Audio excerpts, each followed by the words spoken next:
Hello everyone. Good evening. Dr. Rajarathna here. Welcome to the Josh Clinic. Good evening. Hi. I'm sorry for the little delay because I had switched on some other app and I was trying to go live. As always, something happens. But yeah, we are well on time. Guys, as you were waiting, did you see a visual field defect that I had put as a picture for this video? Have you seen that? I'm just looking for some comments. Okay, so I will tell you how to interpret a visual field, and then we will also discuss that visual field defect that I had put up. Okay, so now let me teach you how to assess a visual field. Okay, so now I'm going to turn around and so we're going to use two circles. Okay, so one for each, and how do you look at them? Okay, so when two circles are given to you, two circles are given to you, how do you identify them? So let me turn around so that I'm going to look at the two circles just as you. Okay, so now we're going to look at these two. Okay, so when I'm looking at these two just as you are, now this is my left, this is my right, correct? All right, so when I'm looking at it like this is my left, this is my right. Do you understand, guys? Yes, if you understood, please tell me you understood. All right, yes, please give me a comment so that I know. Okay, so I am visualizing the visual field just as you guys. So when I'm looking at these two circles, this is my left, this is my right. Left, right. Is that clear? Yes? All right. So now I'm making another mark for you. So this is my left. So if this is my left, this is the left nasal, this is the left temporal. Do you get that? And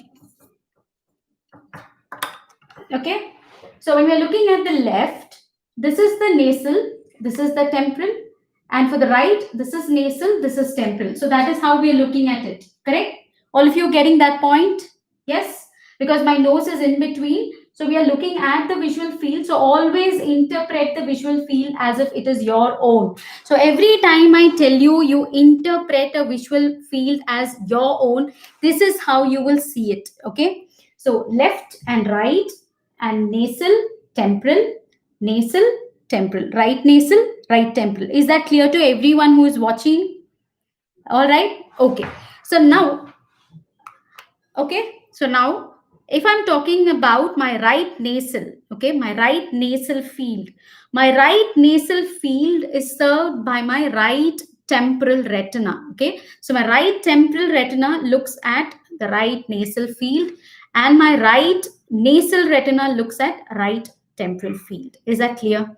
So now if you look at, okay, now I'm just using the right side. So for you, you're looking at the right, your right field, okay, and left field.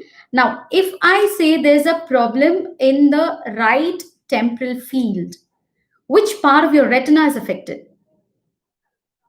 Yes, if I'm saying there's a problem in the right temporal field, which part of the retina is affected?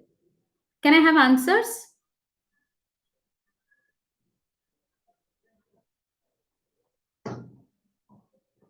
Very good. So I need the side. Very good. Right nasal. So my right nasal retina is affected. My right temporal field will be affected. Got it? So my right nasal is affected. The right temporal will be affected. So if we are going to look at this field, okay, so let's say we are looking at this field. If my right nasal is affected, I won't be able to see this flower pot. Do you understand? Because this flower pot falls on for my right eye. Okay, so if I'm closing my left eye and I'm looking only at my right eye, I will not be able to see this one. You understand? This flower pot I will not be able to see, because why? My right nasal is affected, which will look at my right temporal field. Guys, is this clear? Is this clear to everyone? All right. See, I'm taking it step by step so that you understand when I'm talking about a little complicated topic. Okay, because somebody asked me that picture that I put up as a thumbnail for this video. So that is what we are going to discuss. Is that clear? All right. So now let's look at this visual field defect. What visual field defect?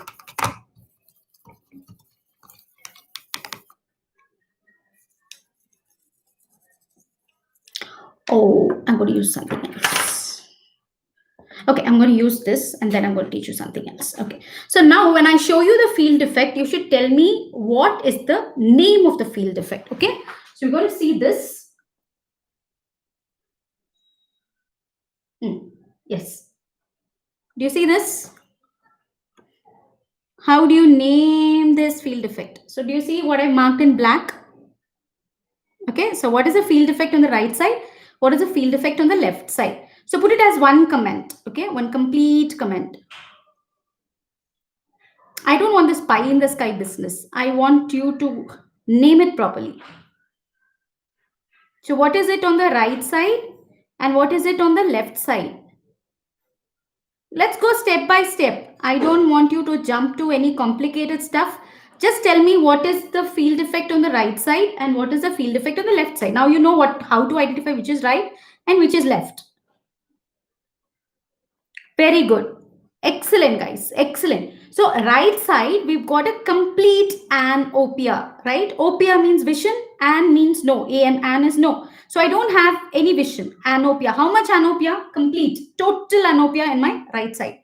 Left side. Okay. So right, are you clear? So right, we have a complete anopia or a total anopia, right? Now left side. Now left side, this is nasal, this is temporal, this is superior, this is inferior. Now, do I have a complete or a hemi or a quadrant? I have a quadrant involved. Now, which quadrant is this? It is on the superior and it is on the temporal. So I have a left superior temporal quadrant anopia. Yes? Right? So I've got a right complete anopia. All right? Right complete anopia and left superior temporal quadrant anopia. Chehek, I'll come to your question, okay? I'll answer that. All right. Definitely there is a scotoma, but I'm just asking you to name this visual field defect, okay? Right? So it is a right complete anopia and a left superior temporal quadrant anopia. All right. Is this clear to everyone? Okay. So now, how do we localize where is the lesion? Okay. So if I have a right anopia, that means my right everything on my right side is affected. Okay, everything on my right side is affected. So probably my right optic nerve is affected. If my right optic nerve is affected, okay, my right optic nerve is affected, then I'm going to have right complete anopia. Now, what will give me a left superior temporal quadrant anopia? Okay, now let's use these two pencils. Okay, so are you able to see the color? Okay, so this is blue, this is, so each one is different color. Okay, so let's say let's take it this way, okay, because that is how we were looking at it, left and right. Okay, now let me use mine only. Okay, my right eye, my left eye. So you have your right optic nerve, left optic nerve. Okay, oops. Okay, so we have right optic nerve, left optic nerve, the chiasma, and then we have right optic tract, left optic tract. Is that clear? Okay. So you have the chiasma and this optic tract. Now, what does this optic nerve consist of? Optic nerve has the nasal fibers and the temporal fibers. Okay. In fact, the superior nasal, the inferior nasal, the superior temporal and the infratemporal fibers. All right.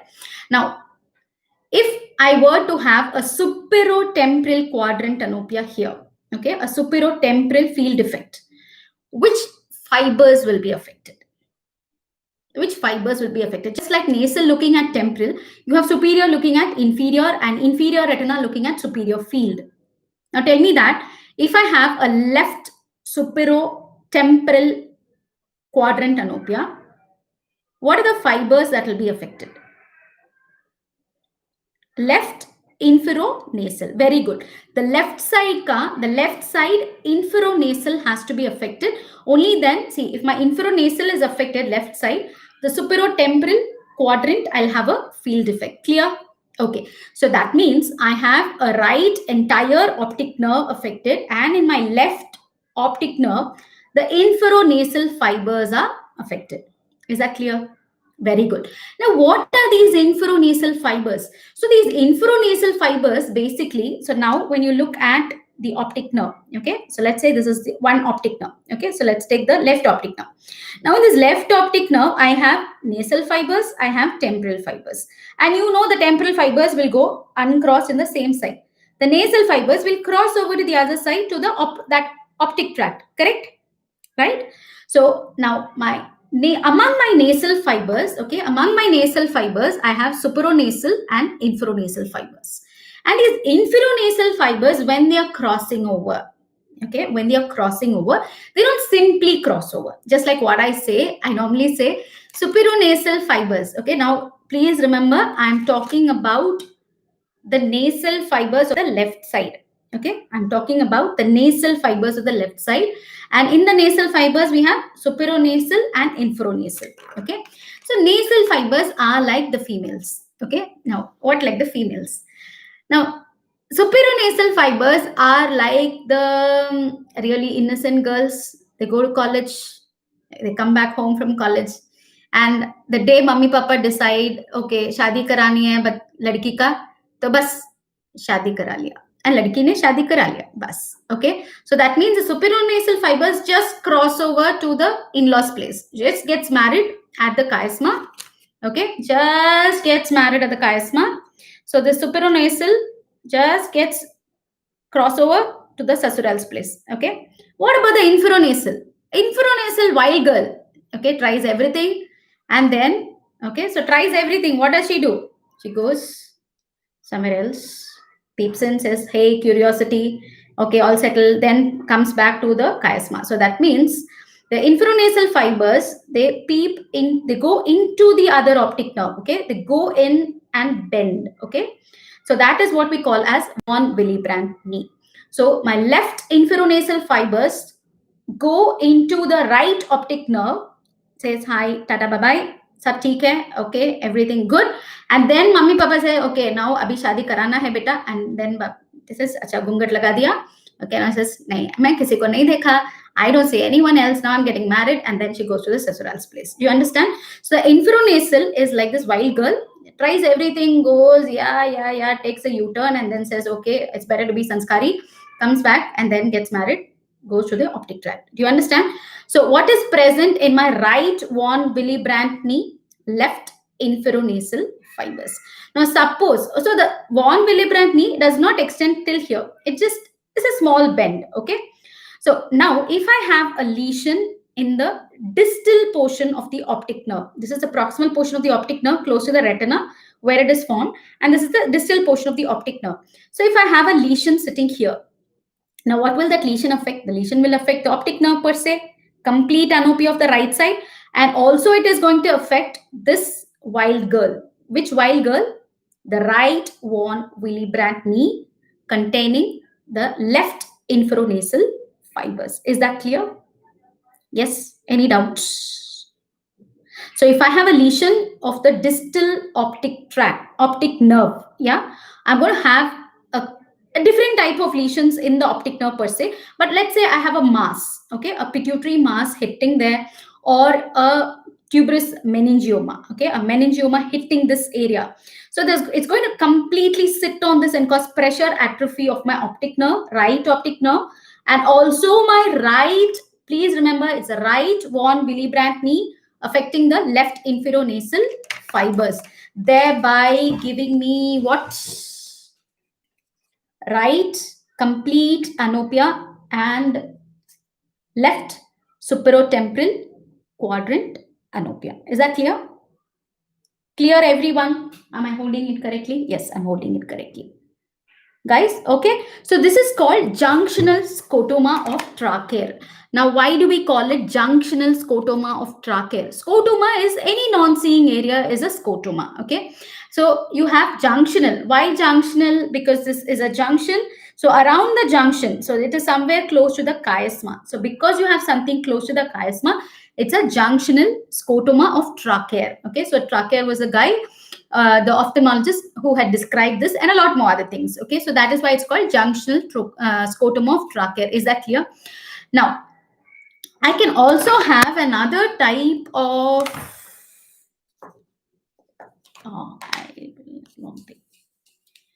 visual field defect. What is that?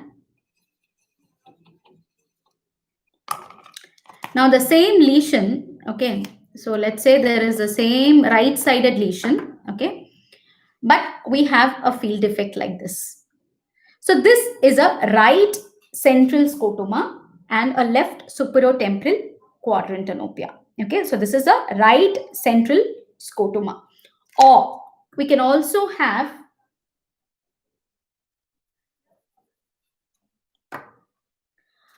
a right centrocecal scotoma.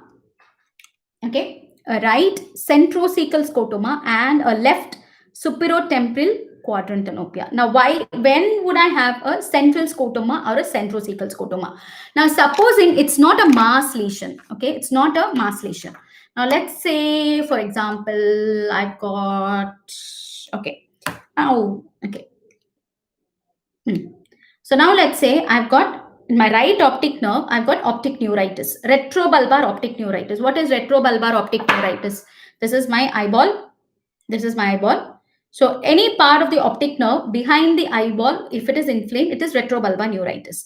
Now in optic neuritis, what is the kind of visual field you can get? You can get either a central scotoma or a centrocecal scotoma. Okay. Now the reason for that is it's only the central fibers that are involved. Okay. It's only the foveal fibers or the papillomacular fibers that are involved. So that is the reason why you get a okay, that's why you get only a central scotoma. You remember the first time I showed you a dot, central dot, that was a central scotoma or a centrocecal scotoma. Now, what is a centrocecal scotoma? Now, all of you know in your visual field, okay, in your visual field, in a normal visual field, now let's say this is right. Now, right means this is temporal, this is nasal. Now, when your optic disc, if your optic disc is on the nasal side of the retina, your blind spot will be on the temporal side of the retina. So that means this is temporal, right? Right side, nasal, temporal. Did you get that? So all of us will have a blind spot on the temporal field. Okay, so all of us will have a blind spot on the temporal field. So what do I mean by centrocecal scotoma? Center say cecum. Cecum means blind spot. Okay. So center to cecum, there is a scotoma. Okay, like this one. See, ordinarily all of us would be having a blind spot here. Now, because this is the right visual field that I'm showing you. Okay, right visual field, this is the temporal. So we would have had a blind spot here. So center to cecum, there's a scotoma, centrocecal scotoma. So you can either have a central scotoma or a centrocecal scotoma, okay, plus this left superotemporal quadrant anopia. So if you have a mass lesion, you're going to have complete anopia here and this superotemporal quadrant anopia. Or if you're going to have retrobulbar neuritis, then you would probably have a central scotoma or a centrocecal scotoma on the right side, and on the left side you're going to have left superotemporal quadrant anopia. I'm talking in case of lesion of the right optic nerve. Okay, in case of lesion of right optic nerve. Is this clear to everyone? Any doubts?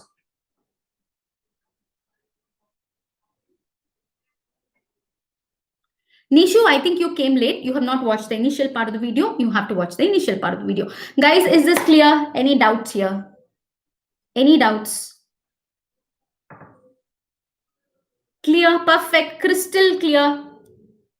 Wonderful, great. Okay, so now, so that's what I said. In a minute, you get mastery. Okay, so all that you need to know is a little bit of anatomy, a little bit of physiology, and a lot of common sense. Okay, a lot of common sense and just an open mind. That Ophthal is very, very simple. It's such a lovable subject. Okay, it's so lovable. So please, please, please start liking ophthalmology. And how's the Josh, guys? I know, I love that. I love Uri movie and I love that tagline, how's the Josh? Did you really like this session? So we'll have more sessions like this. Okay, small sessions where you will have more interest. It will kindle your interest. All right. Okay. So please give me, so whatever comments you're giving me here, it's just not going to show up. So please give me comments. I know I'm requesting just like other people. I become really bad. I know. But yeah, okay, yeah, Ophthal, Ophthal. Okay, all right.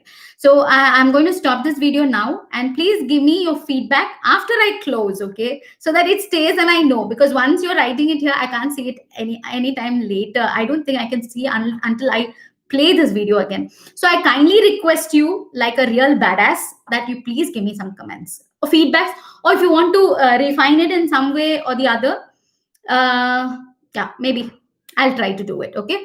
So thank you guys for coming online at the same time.